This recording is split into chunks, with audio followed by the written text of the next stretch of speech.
Сайн мэцхан бүгдийн өдрийн мэндийг хүргэе. За тэгээд өнөөдрийн дэлхийн томоохон технологийн компаниудын ярилцсан тэнцэх 150 өдрийн чаленжийн дараач өдөр эхэлж байна.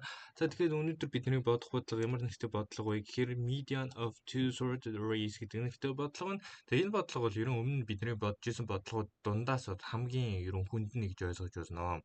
За ерөнхийдөө бол энэ бодлогын бодолт бол тийм амар хүнд бол биш. Гэхдээ энэ бодлогыг ойлгох тэр цаана явж байгаа концепт нь ерөнхийдөө нэлээд хүндээ гэж шийдэж ойлгож босгох нь. За тэгэхээр хэдүүзээ ямар бодлого юм бэ гэхээр хэдүүзэнд нь хоёр array өгөгдөх нь байна тийм. Namс 1, nams 2 гэдэг array өгөгдөн n гэдэг sizeтай. За тэгэнгүүт хэдүүзээ юуг нь олох юм бэ гэвэл хоёр array-ийг нийлүүлсний median-ыг нь олох нь байна. За тэгэхээр одоо чинь хэдүүсэнд нь nams 1 нь 1 3 гэдэг array, nams 2 нь 2 гэдэг array гэж бодоход нийлээд ийм array болно шүү дээ. Энэ array-ийн median гэхээр голынх нь элементтэй 2. Тийм учраас 2-ыг буцаасан байна. За дараагийн жишээн дээр бол 1 2 3 4 гэсэн array-д байлаа. Энэ хоёрыг нийлүүлээд юу гарангууд хэдүүсэнд нь 1 2 3 4 гэдэг array гараад ирнэ. За тэгэнгүүт угаасаа голынх нь 2 элемент шүү дээ, тий? 2 3 гэдэг элемент нь хооронд нэмээд 2 дуваахад хэдүүсээ гараад ирнэ. 2 дуваахад 2.5 гэдэг гараад ирнэ, тийм ээ? За ерөнхийдөө бол бодлогын санаа нь бол ийм бодлого бол ерөнхийдөө асуулт бол ойлгомжтой байх гэж найдаж байна. Тийм бас хэцүү одоо өгүүлбэртэй тийм бодлого бол биш ээ. За тэгэнгүүт хэдүүзээ хэд хэдэн санааг төвшүүлж болж штэ тий. Эндээс энэ чинь амархан юм биш үү?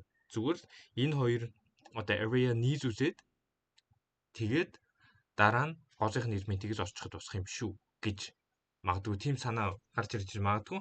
Гэхдээ хэдүүсэнд нь хэцүү болгож байгаа зүйл нь бол энэ байна.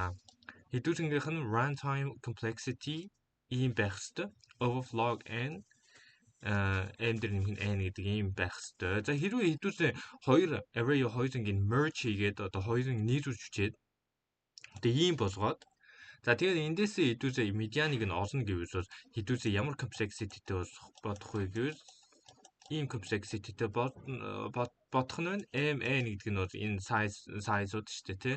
Тийм учраас хэдүүсээ энэ аргаар бодож болохгүй байх нь байна. Хэдүүсээ илүү efficient тий, илүү тийм юутай аргаар бодох хэвээр, ашигтай аргаар бодох хэвээр. За тэгэхээр хэдүүсээ тэр арга нь яадаг арга вэ гэдэг рүү орцгоё. За тэгэхээр хэдүүсээ тэр арга нь ямар арга юм бэ? За тэр арга нь ерөнхийдөө бол ямар арга вэ гэвэл за бид нэр эхлээд median гэдэг зүйлийг ойлгох хэрэгтэй тийм. Median гэж өөр яг юу юм бэ гэдэг зүйл. За тэгэхээр median гэдэг бол тэр одоо юг одоо өгөгдсөн байгаа тэр тоон олонлог байгаа шүү дээ. Одоо sorted буюу одоо ирэмтэлсэн байгаа тоон олонлогийг хоёр яг тэнцүү хэсэгт хувааж босгохоор тэр тоог хэдүүсээ median гэж нэрлэдэг байгаа шүү дээ. За хэрвээ тэгш тоотой байвал хэдүүсээ хоёр тоог аваад байгаа тий. Хоёр тоог авснаа тэрний голынх нь тоог авч байгаа тий. Одоо жишээ нь энэ тэгш тоотой array байлаа гэж бодоход за энэ хоёр голынх нь гишүүн байлаа гэж бодъё. Тэгэхээр энэ хоёрын юуг нь авахаар 3.5 гэдэг тоо гарч ирж байна тий. 3.5 бол яг энэ хоёр юуг голоор нь хувааж бол чадхаар тийм тоо шүү дээ тий. 3.5 гэдэг бол яг энэ array-ийг голоор нь хувааж чадхаар ийм тоо. За тэгэхээр median гэдэг бол ийм зүйл юм байна. Тэгэхээр хэдүүсээ хамгийн эхлээд юуг анзаарах хэрэгтэй юм бэ гэвэл яаж энэ array-г хоёр тэнцүү хэсэгт хувааж босох юм бэ гэдгийг хэдүүсээ анхаарах хэрэгтэй байна.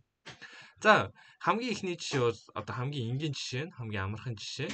За тэгээд энэ жишээн дээр хэдүүсээ нийт хэдэн гишүүн байгаа юм бэ гэдгийг олж иж хэдүүсээ 2 дугаан шүү дээ. За нийт хэдийг бол олоход бол амархан тий. Хэдүүсэнд нь бол 1 2 3 4 5 6 7 8 1 2 3 4 5 гэхэр нийт 13 гишүүн байна шүү дээ тий.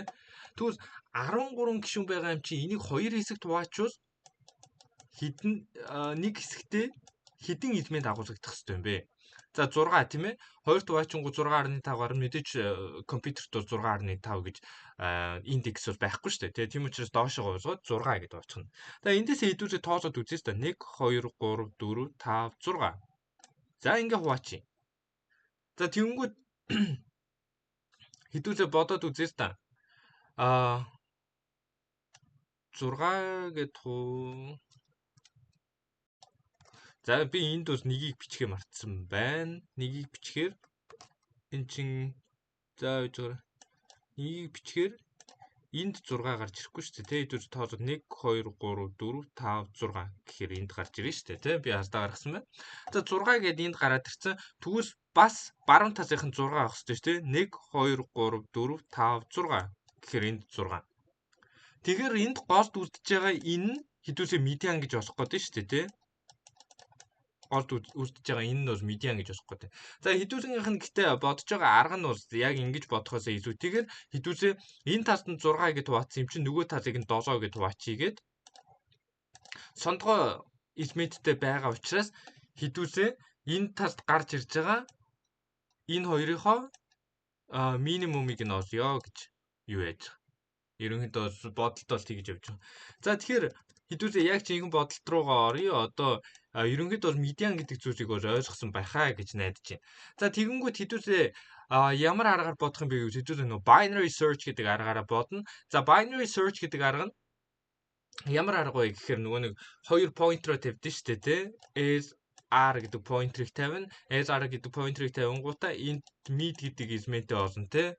Голын mid гэдэг элементээ олно. За тэгээд энэ mid гэдэг элемент дээрээ хэдүүсээ ямарваа нэгэн одоо нөгөө бодлоготой тааруулаад тэгээд энэ mid гэдэг элементээ ашиглаад явна. За хамгийн ихсээд хэдүүсээ өөртөө амар болохоор юу хийх хэрэгтэй вэ гэхээр A B гэдэг энэ одоо юунууд биш үү? Array биш үү, тэ? Түүнд A дээрээ хэдүүсээ дандаа бага array хадгалдаг хүсэж байна.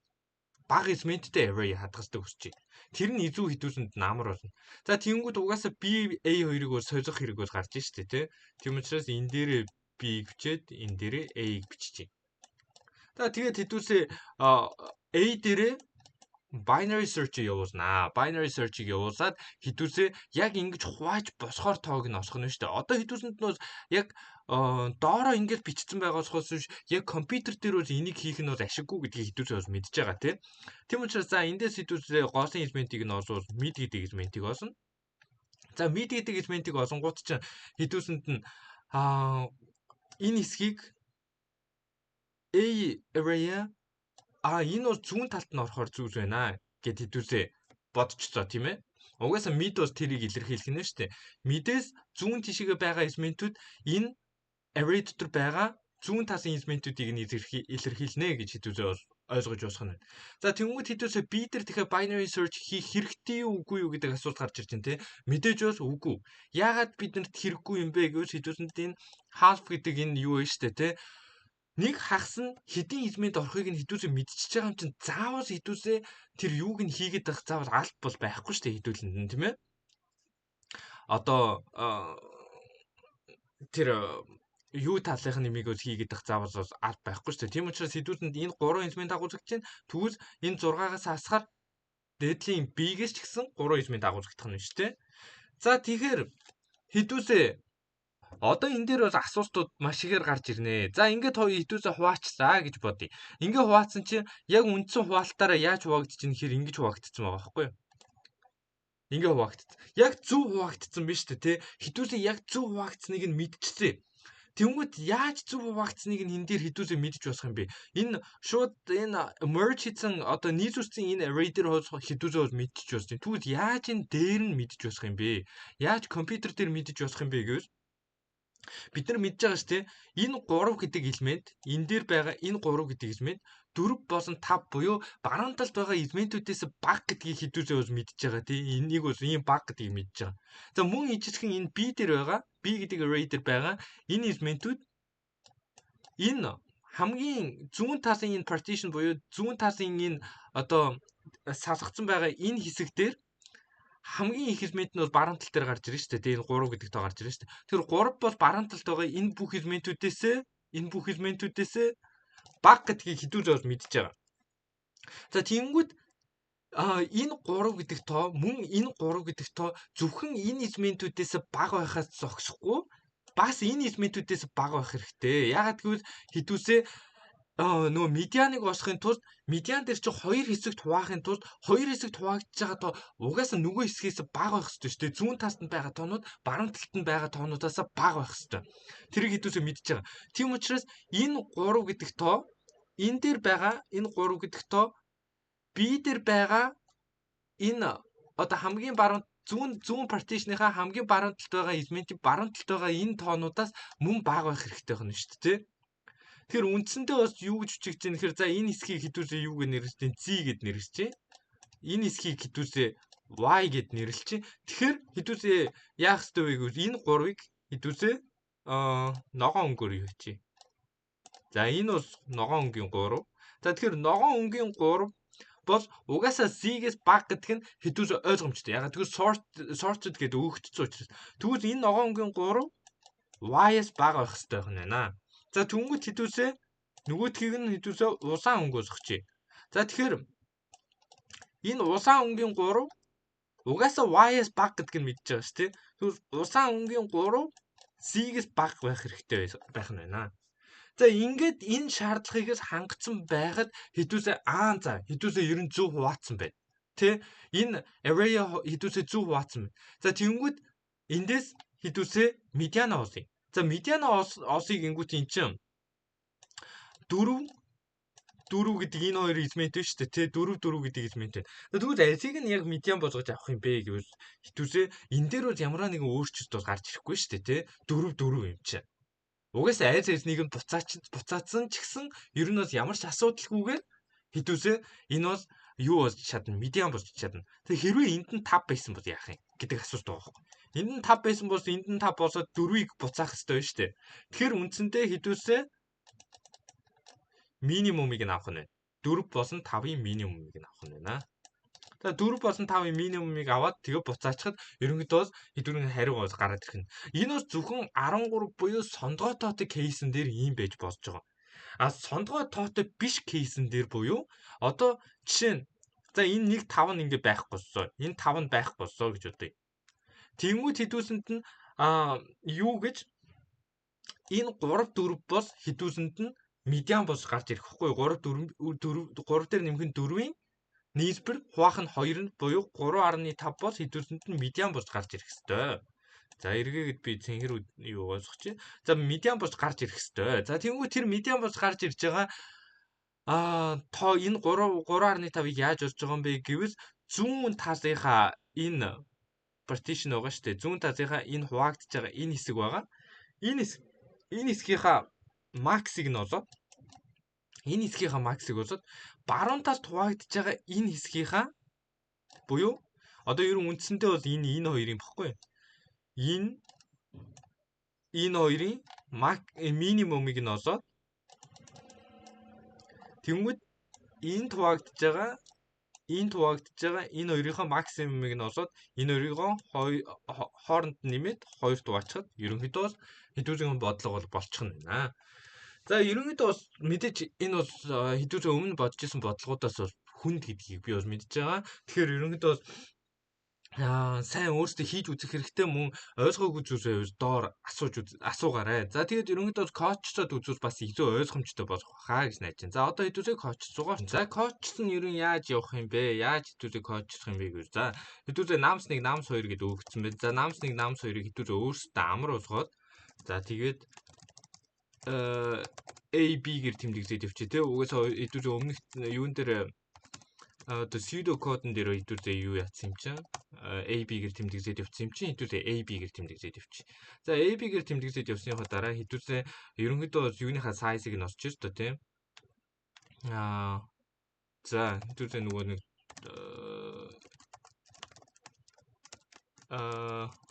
за мэдээж энэ хоёрын нийлбэр бол хэдүүлэнгийнх нь нийт юу гараад ирнэ шүү дээ тий. Тэгмүүд хэдүүлэнгийнх нь одоо хагасыг нь яаж болох юм бэ гэвэл за энэ дээр их сонирхолтой зүйл байгаа. Ингэж хуваах хэрэгтэй. За яагаад ингэж хувааж байгаа юм бэ гэвэл ерөнхийдөө бол хэдүүлээ баруун талынхаа нөгөө нэг партишныхаа хамгийн зүүн талд байгаа хамгийн бага тоог нь ерөнхийдөө бол олно гэж хэдүүлээ бодож байгаа. За энэ аргаар бодвол илүү амар надад санагддаг. Яагаад гэвэл хэдүүлэнгийнх нь хувьд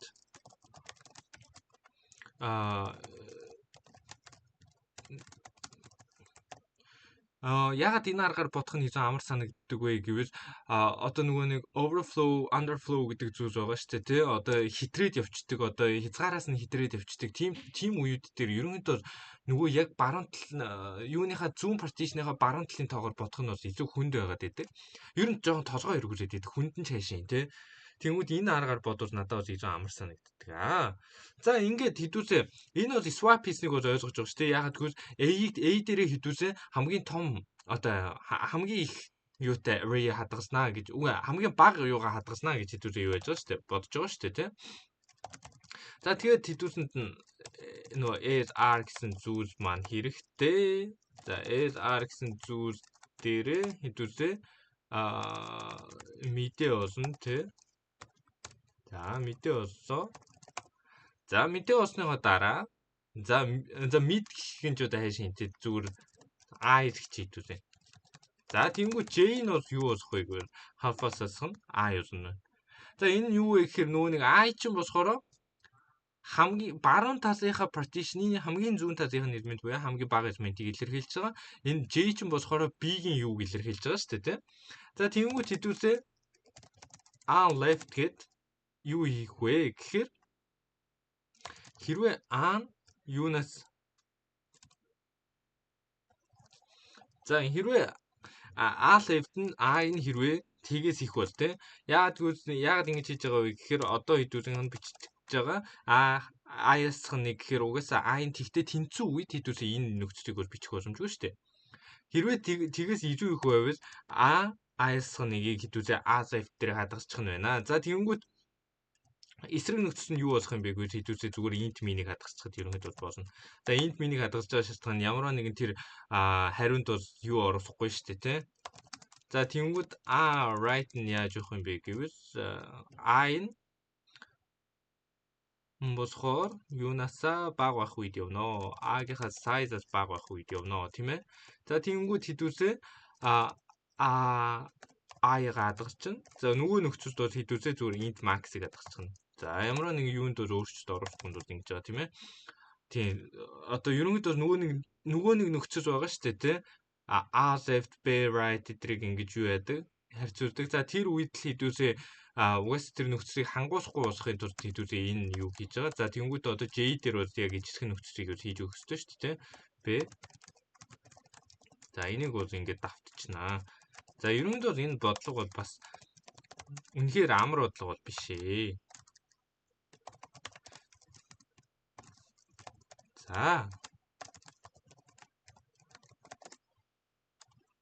За ингээд хэдүүсээ юугаа осчцоо шүү дээ, тий. Одоо хамгийн баруун та хамгийн зүүн талд нөгөө нэг хоёр хэсэгт хуваах юмнуудаа хийчтэй, тий. За тэгвэл яг зөв хуваагдсан хэсгийг нь хэдүүсээ яаж шалгах гэсэн. За ингээд мөн B left нь A-гийн right-аас бага байвал тийм ээ. За энэ нөхцөлийг бол хэдүүсээ яагаад гэдгийг нь бол мэдж байгаа. За тэнгүүт хэдүүсээ хэрвээ total нь тийм ээ хоёрт за энэ нөхцөл биелсэн байхад хэдүүсээ одоо total нь хоёрт хуваагдлаа. Хэрвээ хоёрт хуваагддаггүй бол яах юм бэ гэхээр хэдүүсээ юуныхаа максимумыг нь олоод явуулчих шүү дээ. Яг тэр энэ ч нөгөө эсрэгээр болцсон шүү дээ одоо. За тэгмүүд эсрэг нөхцөлд хэдүүсээ юуг буцаах юм бэ гэвэл A left B left-ийн максимум дээр A right B right-ийн минимумыг хуваах нь 2 цэг тэг. Тийм ээ? Яг за энэ дээр хэдүүсээ юу авах хэвээр? Хаалтыг бол авах хэвээр. За яагаад 2 цэг тэг байгаа юм бэ? Энэ дээр ягаад зүгээр 2 биш байгаа юм бэ гэвэл хэдүүсээ 2 цэг тэг гэж хэрвээ сонгоод тогно хэрвээ одоо бутгай тоо гарахаар нөхцөл байвал энэ бол даблаар хуваан шүү. Тэрнээс хэдүүсээ интер хуваахгүй шүү гэдгийг нь хэлж өгöж байгаа байхгүй юу? За тэнгуү дараа хэрвээ за A right нь тийм ээ. A right-аас нь B left нь хитрээд явцсан байгаа нөхцөлд хэдүүсээ A-ийг хөдөлгөх хэрэгтэй шүү дээ, тий. Эсрэг нөхцөлд хэдүүсээ яах вэ гэвэл R-ыг хөдөлгөх хэрэгтэй. За ингээд хэдүүсээ нэг явуулаад үзцгээе. Юу болох нь харцгаая. За хэдүүсээ runtime error гинэ. За юун дээр алдсан бэ? Хэдүүсээ харцгаая. За юун дээр алдсан бэ гэхээр энэ дээр бол I бол биш шүү дээ, тий. Энэ дээр бол J шүү дээ. Энэ мөн J шүү дээ, тий. Хэдүүрийн хувьд бол. Яг тэгвэл угаасаа I ч бол A-д хамаарагдаж байгаа юу, тий. J ч бол B-д хамаарагдаж байгаа. За ингээд хэдүүсээ явуулаад үзье. Өөр алдсан зүйл гайгүй хаа гэж найдаж чинь. За тийм. За тэгэхээр ерөнхийдөө бас бодолт бол ийм байх нь байна. За мэдээж бодолтын хувьд бас тийм амархан юм уу, тийм бодолт бол биш ээ. Амаргүй ерөн бол хэцүү тийм бодлого байгаа. За тэгээд ерөнхийдөө бол энэ бичлэгийг сайн үзээд мөн дахин үзчихийж ерөнхийдөө ойлгохоор бодлого байгаа шүү. За тэгээд хэрвээ асуугаар зүйл байвал доор комент хэсэгт бичээрэй. За тэгээд бичлэг таалагдсан бол лайк болон subscribe дарж манай channel-ыг дэмжээрэй. За та бүгд хамт байсан бүгд та бүгдээ баярлалаа.